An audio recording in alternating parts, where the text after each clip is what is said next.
90 के दशक के बेताज बादशाह कहे जाने वाले, यानी नाम भी बताने की जरूरत नहीं है, नाम तो आपने सुना ही होगा, श्री प्रकाश शुक्ला। और श्री प्रकाश शुक्ला ने किस वजह से उस समय के तत्कालिक जुर्म की दुनिया के बेताज बादशाह कहे जाने वाले बाहुबली वीरेंद्र शाही की हत्या किया और उसके बाद लखनऊ के एक बड़े व्यापारी को किस तरीके से किडनैप किया, उसे किस तरीके से करोड़ों की फिरौती वसूली और उसके बाद उसकी बेटी से लेकर पुलिस तक को किस तरीके से इधर से उधर घुमाते रहे। और अब जो कहानी शुरू होने वाली है वो श्री प्रकाश शुक्ला के एक नए अध्याय, यानी जिस दौर में लोग उससे थर-थर कांपते थे, पूरे गोरखपुर के टेंडर को लेकर के बिल्कुल परेशान चलते थे कि अब तो जो गोरखपुर का ऑफिस से निकलने वाले टेंडर होते थे उसके पूरे बेताज बादशाह बन चुके श्री प्रकाश शुक्ला के सामने आखिर कौन खड़ा होगा। अब क्या श्री प्रकाश शुक्ला का ही पूरे टेंडर पर एक छत्र राज रहेगा या जिसे श्री प्रकाश शुक्ला चाहेंगे सिर्फ और सिर्फ वही टेंडर लेगा। तो यहां भी चुनौतियां कम नहीं होती हैं, क्योंकि एक छत्र राज करने का तो सवाल ही नहीं उठता था। अब तो और छोटे मोटे नए दबंग और बाहुबलियों का नाम सामने आना शुरू होता है और इन्हीं दबंगों में से एक नाम सामने जो निकल कर आता है वो नाम होता है भानु का। गोरखपुर के ही रहने वाले एक व्यक्ति जिनका नाम भानु होता है और ये नाम अभी भी श्री प्रकाश शुक्ला से डर नहीं रहा होता है।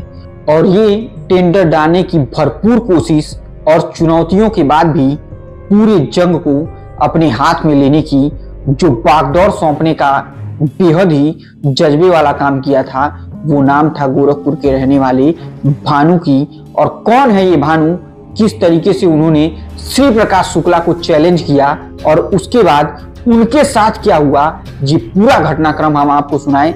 उससे पहले एक छोटा सा निवेदन, अगर आप हमारे चैनल पर नए हैं तो कृपया चैनल को सब्सक्राइब, वीडियो को लाइक और वीडियो को ज्यादा से ज्यादा शेयर जरूर कीजिएगा। वीडियो को जितना शेयर करते हैं, जितने लाइक मिलते हैं, जितने कमेंट मिलते हैं, उसी के आधार पर इस पूरी कहानियों को हम तकरीबन महीनों तक सर्च करते हैं, एक एक पैराग्राफ को नोट करते हैं, उसके बाद हम आपको सुना पाते हैं। कुछ लोग इसमें भी तमाम तरीके की त्रुटियां निकालते हैं, तो चूंकि मैं उस जमाने में रहा नहीं हूं, इसलिए जो भी इधर उधर से मटेरियल मिलता है उसे इकट्ठा करके आपको एक सही और बेहतरीन जानकारी देने की कोशिश करता हूं। तो कृपया चैनल को सब्सक्राइब और वीडियो को शेयर करना तो बिल्कुल मत भूलिएगा। तो देर ना करते हुए दोस्तों, हम सीधे कहानी पर ही आते हैं। दरअसल उस समय के छोटे मोटे अपराधियों में से एक अपराधी, यानी दबंग भानु, जो श्री प्रकाश शुक्ला को अभी भी इग्नोर कर रहे होते हैं और उन्हें इन सब चीजों से कोई मतलब नहीं था कि कौन क्या है। और वो भी रेलवे के टेंडर डालने के लिए गोरखपुर के रेलवे ऑफिस, यानी गोरखपुर का जो डीआरएम ऑफिस होता है, उसके आसपास टहलते रहते हैं। और वो इतना बड़ा कांड होने के बावजूद भी अपने आप को कंट्रोल में नहीं रखते हैं कि उनके साथ भी कुछ इस तरीके की घटना हो सकती है। बावजूद इसके वो उस टेंडर में शामिल होने के लिए डीआरएम ऑफिस का चक्कर लगाया करते और सिर्फ इंतजार करते कि कब रेलवे का टेंडर निकले और मैं उसमें टेंडर डालूं। ठीक इसी तरीके से जैसे जैसे ये कहानी का अध्याय आगे बढ़ता है, इसकी जानकारी श्री प्रकाश शुक्ला को लग जाती है कि कोई भानु नाम का व्यक्ति है जो अभी भी रेलवे के टेंडर को लेने के चक्कर में पड़ा हुआ है। क्योंकि श्री प्रकाश शुक्ला को ये लग रहा था कि वीरेंद्र शाही की हत्या करने के बाद ये पूरा मैदान पूरी तरीके से खाली हो चुका है और इस मैदान में उस पहलवान के अलावा दूसरे किसी पहलवान की खड़े होने की हिम्मत भी नहीं जुटा पाएगा, क्योंकि इस तरीके से वीरेंद्र शाही की हत्या हुई थी। अब जैसे जैसे ये टेंडर का कार्यक्रम आगे बढ़ता चला जाता, तो ये नाम जैसे ही श्री प्रकाश शुक्ला को पता चलता तो वो सीधे सीधे एक बार भानु से मिलता और उसे समझाने की कोशिश करता कि देखो, तुम अगर रेलवे स्टेशन के आसपास भी नजर आए, डीआरएम ऑफिस की तो बात छोड़ो, तो तुम्हारे लिए अच्छा नहीं होगा और शायद वीरेंद्र शाही की तरीके से तुम्हें भी मुझे न चाहते हुए मौत के घाट उतारना पड़ेगा। लेकिन इतनी धमकी सुनने के बाद भी ये दबंग भानु डरने का तो सवाल ही छोड़िए दोस्तों, इस धमकी के बाद भी उसे जरा सा कोई फर्क नहीं पड़ता है।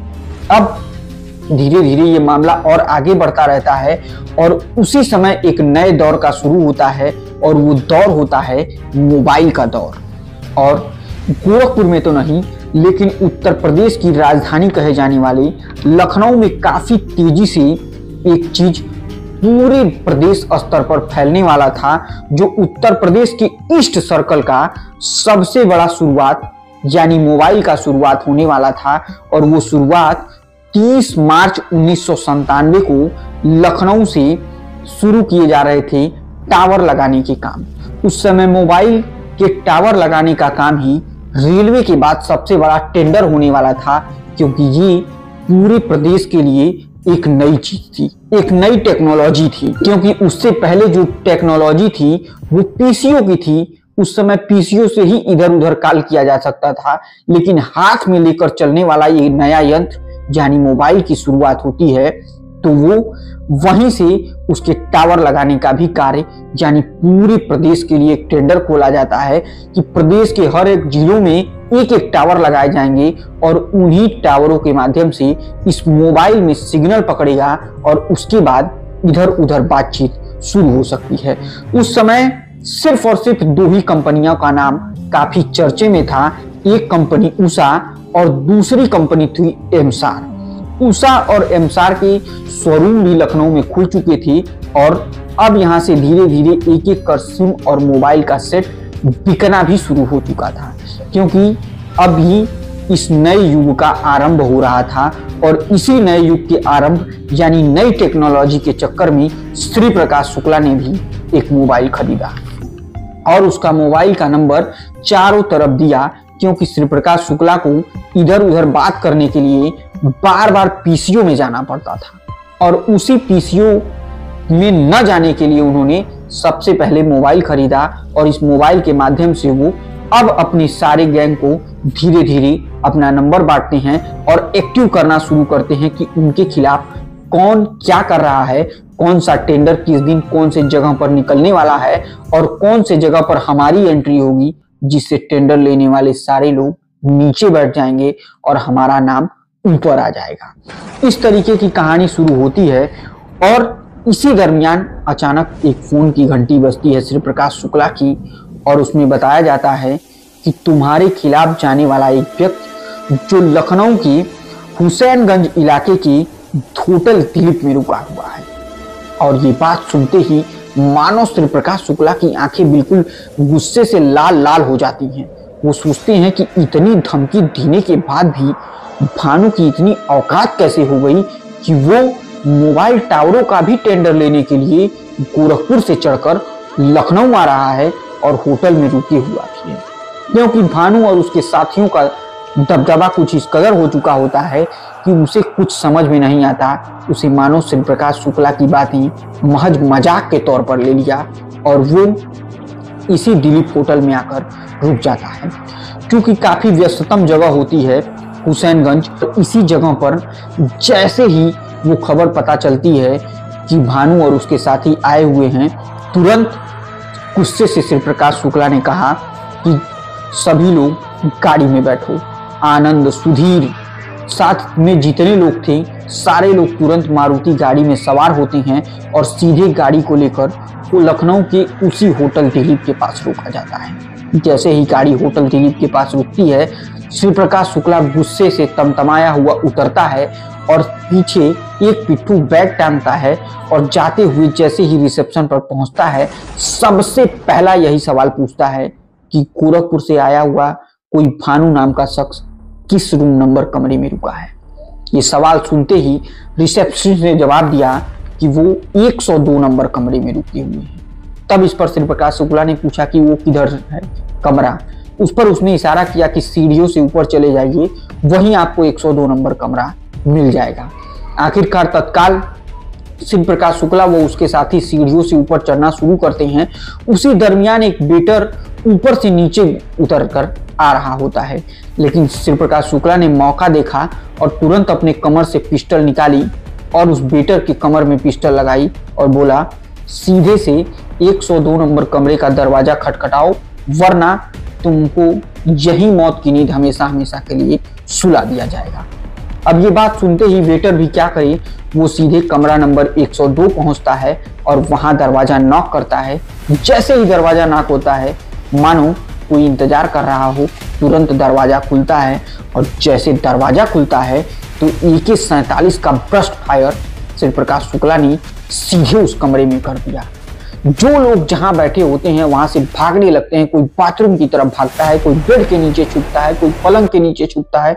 मतलब मानो उस पूरे कमरे में अफरा तफरी का माहौल बन जाता है और ब्रस्ट फायर खुलने की वजह से इतने छोटे कमरे में इतनी गोलीबारी, मानो पूरे कमरे में धूल और धुआं का एक अंबार सा लग जाता है। और इसे देखते हुए जितने भी आसपास के कमरे में ठहरे हुए लोग रहते हैं, वो अपने कमरे का दरवाजा खोलते हैं और बाहर देखते हैं कि आखिर इतनी गोलियां चल कहां रही हैं। लेकिन जैसे ही इन गोलियों की आवाज उन लोगों के कानों तक पहुंचती, वो अपने कमरे से बाहर निकलते हैं तो सामने 3-4 लोग एक कमरे में ये गोलियां चलाते हुए देखते हैं।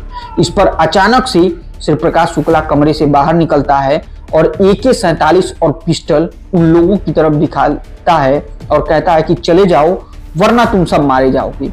इतना सुनते ही उस कमरे के सारे लोग, कुछ लोग तो अंदर चले जाते हैं, कुछ लोग दौड़कर भागकर रिसेप्शन से होटल के बाहर निकलने लगते हैं।